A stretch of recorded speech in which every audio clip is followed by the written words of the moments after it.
Pre žiakov základnej školy Jána Palárika Majcichov nie je životné prostredie ľahostajné.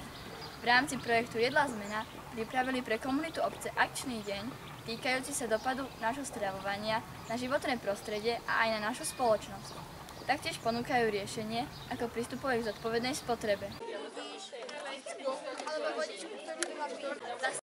Žiaci predstavili obyvateľom obce Majcichov komunitný akčný deň s programom Jedlá zmena v rámci globálneho vzdelávania.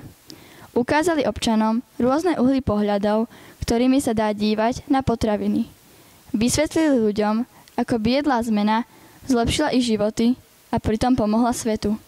Ďalej im ponúkali ich vlastné výrobky a zorganizovali ochutnávku domácich produktov a lokálnych potravín. Komunitný akčný deň dopadol na výborný.